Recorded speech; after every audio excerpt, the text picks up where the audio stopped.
Class 5 আজকে আমি তোমাদের ইভিএস বইয়ের 6 নম্বর পেজে সজারুর কাঁটা থেকে পড়াতে শুরু করব। কেমন? আচ্ছা, তোমরা আমাদের যে মাথায় চুল আছে এরকম কি আর কারোর মাথায়, মানে মানুষ ছাড়া আর কারোর মাথায় এরকম চুল দেখেছো অন্য কোনো পশুদের মাথায়? দেখোনি, তাই তো? বিড়ালের গোঁফ, ছাগলের দাড়ি দেখেছো? ওদের গোঁফ দাড়ি কি মানুষেরই মতন? ওদের গোঁফ দাড়ি কি পাকে? ওদের গোঁফ দাড়ি বেশি বাড়ে না, তাই তো? চুল গোঁফ দাড়ি সবার সমান বড় নয়, কারো কম বাড়ে, কারো বেশি বাড়ে। কেমন? তোমরা কাকাতুয়ার ঝুঁটি দেখেছো? কাকাতুয়ার ঝুঁটি কি চুল? দেখতে চুলের মতো হলেও এগুলো পালক। কাকাতুয়ার সারা গায়ে কি আছে? পালক আছে। আমাদের সারা গায়ে যেমন লোম থাকে, তেমনি পাখিদের সারা গায়ে পালক থাকে। ওদেরও ত্বককে রক্ষা করার জন্য সারা গায়ে পালক থাকে। কেমন? ওদের যে ঝুঁটি সেটা চুলের মতো হলেও ওটা পালক। ওই রকম ঝুঁটির মতো তৈরি হয় গন্ডারের খড়গ, আসলে সেটা চুল। তো তোমাদের মনে হচ্ছে না যে কি করে চুল হবে? গন্ডারের খড়গ তো ভীষণ শক্ত, তাহলে কিভাবে এটা হয়? হ্যাঁ, এটা হয় ওই শক্ত হলে ওইগুলো জমাট বাঁধা চুল, অর্থাৎ চুল একসঙ্গে জমাট বেঁধে এরকম শক্ত একটা জিনিস তৈরি করেছে। কেমন? লোমও শক্ত হয়। বলো তো কোন প্রাণীর গা ভর্তি শক্ত খাড়া খাড়া লোম আছে? সজারু। সজারুর লোম কাঁটার মতো, খুব শক্ত আর সূচালো হয়। বাদুড়ের গায়েও লোম আছে। কেমন? এবারে আমরা দেখব পরের টপিক, নখের নিচে রক্ত। তোমরা অনেক সময় দেখেছো অন্যমনস্ক হয়ে চলতে গিয়ে হোঁচট খাও। হোঁচট খেয়ে অনেক সময় কারো কারো নখ উল্টে যায় বা নখ উঠেই যায় পুরো পা থেকে। কেমন? তখন সেখান থেকে রক্ত বেরোয়। আবার কয়েক মাস পরে দেখবে নতুন নখ গজায় সেখান থেকে। কেমন? নখের নিচে রক্ত থাকে। নখ কাটতে গিয়ে দেখবে লেগে যায়, অনেক সময় রক্ত বেরিয়ে যায়। হ্যাঁ, অনেক সময় আবার দেখবে কোনোদিন নখ কাটতে গেলে একটু বেশি কাটা হয়ে গেল, কেমন চামড়াটা কেটে যাওয়ার মতো হলো, কিন্তু রক্ত বেরোলো না। আবার অনেক সময় রক্ত বেরিয়েও যায়। নখের রং দেখো গোলাপি। এবার নখের এক ধারটা একটু টিপে দেখো, দেখবে রংটা একদিক থেকে অন্যদিকে সরে গেল। ওই রংটা কিসের জন্য? ওটা রক্তের জন্য। কেমন? রক্তটা অন্য পাশে সরে যাচ্ছে। আসলে আমাদের আঙ্গুলকে বাঁচায় নখ। আঙ্গুলের অনেক কাজও করে নখ। নখ না থাকলে আমরা কোনো ছোট জিনিস ধরতে পারতাম না। পায়ে কাটা ফুটলে তুমি কি করো? নখ দিয়ে ধরে তোলো। মাটিতে পিন পড়ে গেছে, কি করো? নখ দিয়ে ধরে তোলো। আবার অনেক সময় দেখবে কারো কারো নখগুলো ফেটে ফেটে যায়। এটা একটা অসুস্থতার কারণে হয়। যাদের শরীরে রক্ত কম আছে, অর্থাৎ রক্তাল্পতা হয়েছে, তাদের এরকম হতে পারে। রক্তাল্পতার জন্য নখের মাঝখানটা আবার চামচের মতো হয়ে যায়, নখটা ফ্যাকাশে হয়ে যায়। ডাক্তাররা যখন রোগী দেখেন তখন রোগীর নখও দেখেন। কেমন? নখ দেখে তারা রোগীর স্বাস্থ্যের অবস্থা সম্পর্কে জানতে পারেন। নখের গোড়ায় দেখবে অনেক সময় পুঁজ হয়, নখ কুনি হয়। কেন হয়? কারণ নখ যদি নোংরা হয়, নোংরা রাখো, তাহলে কি হবে? এখানে ইনফেকশন হয়, জীবাণু বাসা বাঁধে। কেমন? তা থেকে নখ কুনি হয়, নখে পুঁজ হয়। সেই জন্য নখ পরিষ্কার রাখাটা খুব জরুরি। নখ পরিষ্কার রাখবে, নখটাকে সময় মতো কাটবে। কেমন? নখ যদি না কাটো তাহলে নখের মাঝখানে নোংরা ঢুকে সেই নোংরা তোমার খাবারের মাধ্যমে পেটে যাবে। কেমন? তা থেকে নানা রকমের রোগ হবে। সেই জন্য নখ পরিষ্কার রাখা এবং কাটা খুব দরকার। কেমন? তোমরা তাহলে এখানে যে ছক, 8 পাতায় যে ছক আছে সেই ছকটা ভালো করে করবে। নখ কী কী কাজ করে, নখ দেখে কী কী বোঝা যায়, কীভাবে নখের যত্ন নেওয়া দরকার। কেমন? আচ্ছা, এবার দেখো, আমাদের তো নখ আছে, মানুষের তো নখ আছে। মানুষ ছাড়া অন্য আর কার কার নখ আছে? বিড়ালের নখ আছে, কুকুরের নখ আছে। আবার দেখো বাঘ, সিংহ, এদেরও ধারালো নখ আছে। কেমন? এবার বিড়াল, কুকুর, হ্যাঁ, বিড়ালের যে নখ থাবার মধ্যে লুকানো থাকে, বাইরে থেকে দেখা যায় না। কিন্তু যখন বিড়াল কোনো শিকার ধরে, ধরো কোনো ইঁদুর ধরতে গেল, তখন কি করবে? ওর নখগুলো বেরিয়ে আসে। ঠিক আছে? কুকুরেরও নখ আছে, কিন্তু কুকুরের নখগুলো থাবায় লুকানো থাকে না। কেমন? ওদের ওদেরও নখগুলো ধারালো। ধারালো নখ অন্য অনেক জীবজন্তুরই আছে। পাখিদেরও নখ আছে। পাখিদের নখ দেখবে খুব ধারালো হয়। কারণটা কি? কারণ ওর নখ দিয়ে নানা জিনিস ধরে উড়ে যায়।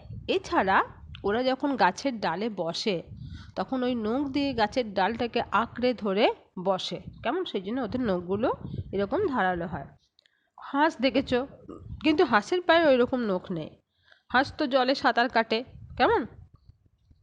সেই জন্য ওদের আঙুলগুলো পাতলা চামড়া দিয়ে জোড়া থাকে, ওদের এরকম ধারালো নখ থাকে না। পেঁচা, ঈগল, এরা তো শিকারী পাখি, ওদের নখ হুঁকের মতো বাঁকানো আর সূচালো। এবার দেখো গরু, ছাগল, ওদের কি নখ আছে? ওদের খুর আছে। গরু ছাগলের নখই ওদের খুর, সেগুলো ভোঁতা। আসলে যে যেমন কাজ করে, কোনো অঙ্গ যেমন কাজ করে, সেই কাজের অনুপাতে, কাজের উপযোগী তার নখ বা অঙ্গের গঠন হয়। গরু ছাগল তো নখ দিয়ে কিছু ধরে না, কেমন? ওরা মাটিতে চড়ে বেড়ায়, দৌড়ায়, সেজন্য ওদের নখের, ওদের পাটা খুব ব্যবহার হয় বলে ওদের পাটাকে রক্ষা করার জন্য ওদের খুর আছে, কেমন? সেজন্য ওদের নখ নেই, ঠিক আছে? শিকারী পশু পাখিদের আবার ধারালো নখ আছে। মানুষ ছাড়া তো কেউ নখ কাটে না। পশু পাখি কি নখ কাটে? না, পশু পাখির নখ কাটে না, কিন্তু পশু পাখিদের নখ তো বেশি বাড়েও না। তাহলে কি করে এটা হয়? পশু পাখি কি করে, নখগুলোকে ঘষে ঘষে ঘষে ওরা ওদের নখকে বাড়তে দেয় না। তাহলে দেখতে পেলে আমাদের ত্বক, চুল, নখ, এই সবই শরীরের অন্য অঙ্গকে বাঁচায়। তবে এই ত্বক, চুল, নখ, এই সব কিছুর কিন্তু যত্ন করতে হয়। সাবান জল দিয়ে পরিষ্কার করতে হয়, তেল ক্রিম লাগাতে হয়। নখের যত্ন না নিলে জীবাণু ঢুকে নখকুনি হয়। চামড়ার যত্ন না নিলে তাতে ফুসকুড়ি হয়, দাঁত, হাজা, চুলকুনি হয়। চুলের যত্ন না নিলে তাতে চুলে খুশকি হয়, উকুন হয়। তাহলে এই ত্বক, চুল, নখ, এই সবেরই আমাদের যত্ন নিতে হবে, তবে সেগুলো খুব ভালো থাকবে, কেমন? এবার যত্ন না নিলেই তাতে নানা রকমের জীবাণু বাস করবে। এর পরের টপিক হচ্ছে ছোট বড় হাড়ের কথা। দেখো, আমাদের শরীরে অসংখ্য হাড় আছে, কেমন? এবারে আমরা দেখো, যখন কোনো জিনিসকে ধরি, আঙুল দিয়ে ধরি, দেখো এই আঙুল দিয়ে ধরার সময় আমরা দেখেছি আমাদের আঙুলগুলো কতগুলো ভাঁজ হয়, অনেকগুলো ভাঁজ হয়। বুড়ো আঙুলে দুটো ভাঁজ, তর্জনীতে তিনটে ভাঁজ। আবার দেখো এই আঙুলের গোড়াগুলো দু জায়গায়, দুটো আঙুলের গোড়া দু জায়গায়, দু জায়গা থেকে হাড় দুটো গেছে কোথায়? কবজিতে, কেমন? কবজি থেকে 5 আঙুলে মোট কটা হাড় আছে গুনে নাও। এবার বলো তো, আমাদের সারা গায়ে কত হাড় আছে? অনেক হাড় আছে, কয়েকশো হাড় আছে। সব হাড় কি এভাবে গোনা যাবে? এইভাবে গোনা না গেলেও মোটামুটি একটা ধারণা করা হতে পারে। তো আমাদের শরীরে কতগুলো হাড় আছে? আমাদের শরীরে অসংখ্য হাড় আছে। কীরকম? কতগুলো? শিশু যখন জন্মায় তখন তার শরীরে 300টিরও বেশি হাড় থাকে। তারপর যখন সে প্রাপ্তবয়স্ক হয় তখন তার শরীরে 206টা হাড় থাকে। একজন প্রাপ্তবয়স্ক মানুষের শরীরে 206টা হাড় আছে, কেমন?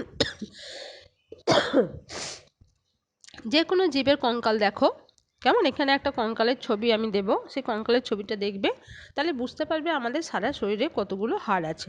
এই হাড়গুলো আবার নানা মাপের, কনুই থেকে কবজি, দেখো কোথাও ভাঁজ নেই, কত বড় হাড়।